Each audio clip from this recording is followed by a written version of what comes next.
Welcome back, Scorpio. Um, what we're going to do here is we are going to do just a planetary spread for you for the month of August. And basically, this is just going to kind of help guide you through just different areas of your life. This is a general reading, so it may or may not resonate with you. Let me know if it does. I can do a personal reading just for you if you would like. Anyways, let's begin. So our first card is our moon card, and this is going to be your inner emotions, your instincts, and subconscious patterns. Okay, so here we have the 10 of Swords. So the 10 of Swords in your moon position is kind of just indicating that this is like an end of a painful emotional cycle. So you've been deeply hurt recently, betrayed, or maybe just emotionally drained, and it's kind of etched into your subconscious, Scorpio. So this card shows like your emotional rock bottom, but it also means like the worst is over. So just keep in mind the darkness is lifting and healing can begin. So either you had a really rough month last month, Scorpio, and now you're going to start your healing journey, or something's going to happen in the month of August, and then you're going to be able to start that healing journey. So one of the two is going to happen. If it wasn't last month, that means it's coming. So just kind of prepare for that. And like I said, this is a general reading, so it may or may not even be hitting the nail on the head for you. The main message here is you really just need to let the pain die. What has ended was meant to, and from this emotional ruin, your rebirth begins. So it's not like all hope is lost type of thing. Even if it's painful, what you've gone through or what you're going to be going through, it is going to be good for you in the end. Our next card is going to be our Mercury card, and this is going to be your thoughts, communication, and your mental clarity card. Okay, so here we have the Queen of Pentacles, and hopefully once this is done, you can see all the cards here. So basically, for the month of August, you're going to really be thinking practically, with warmth and mental nurturing. So the Queen of Pentacles in Mercury shows that you're seeking to communicate stability, care, and grounded truth. You may also be channeling your intellect into creating a secure, healthy life. So communications is now going to start leaning towards being like protective and wise, but firm. So this month, you just really need to speak from your grounded truth, Scorpio, and your words can heal and guide when rooted in compassion.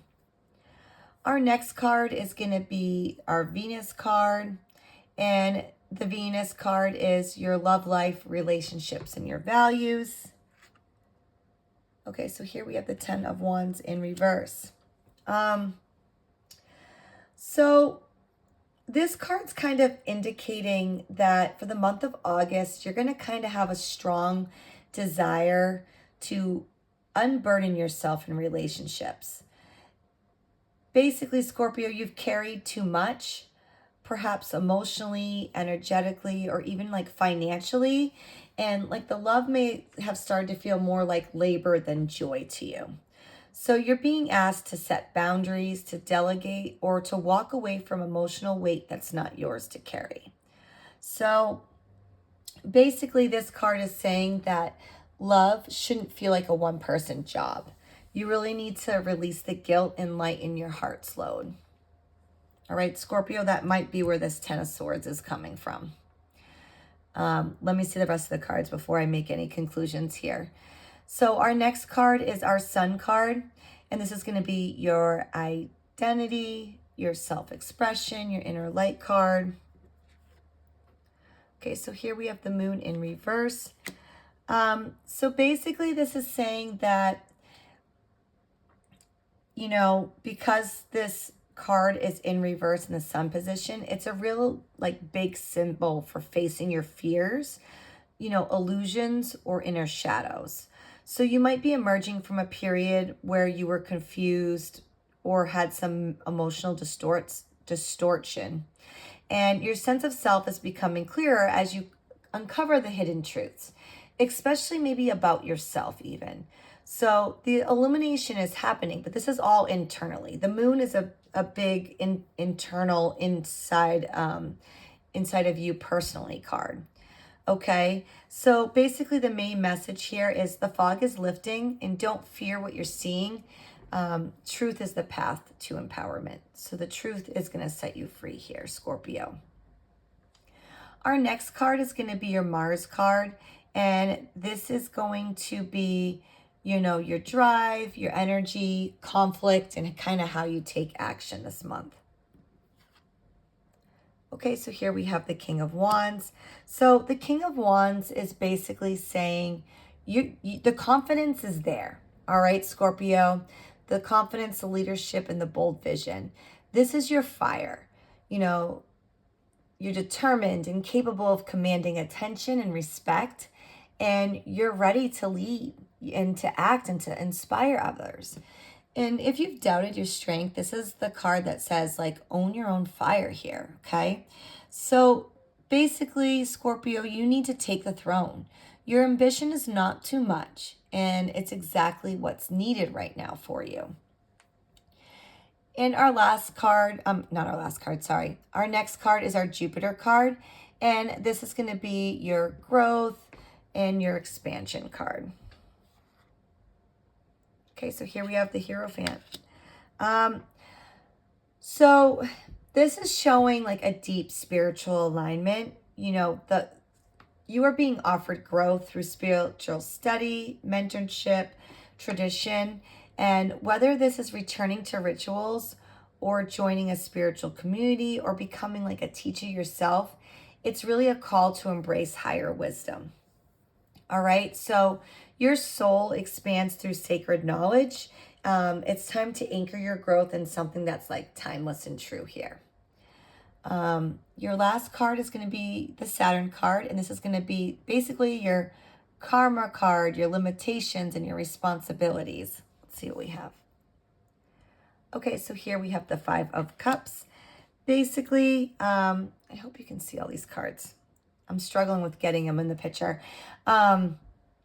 Basically, this is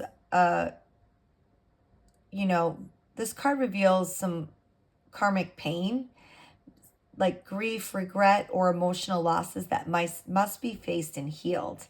All right, Saturn wants you to stop looking for what's gone and start seeing what remains. So there is still love, connection, and still hope, because we do, I don't know if you can see it here, but there is that one cup standing. So because the one cup's still standing, that's like the key for the Five of Cups here. All hope is not lost, okay? But you must release your grip on the past to fully receive that, okay? So the main message here is to mourn what you must, but don't let it define you. Karmic freedom lies in forgiveness and emotional acceptance. All right, Scorpio. So this spread here has a lot to say. So it's really a powerful story of death and rebirth. There's grief and grace, fire and truth. You're really letting go of heartbreak, and you're going to break free from the burdens in love, and you're going to reclaim your personal power. So spiritually, you're being asked to anchor yourself in something sacred while confronting your emotional shadows that still linger. Okay? This is really your moment to step into the next chapter with your head held high and your heart whole. Okay, Scorpio? I hope that makes sense to you and for what you're going through. Once again, it's a general reading, so it may or may not resonate with you. Please let me know if it does. Best of luck to you, Scorpio. Until next time.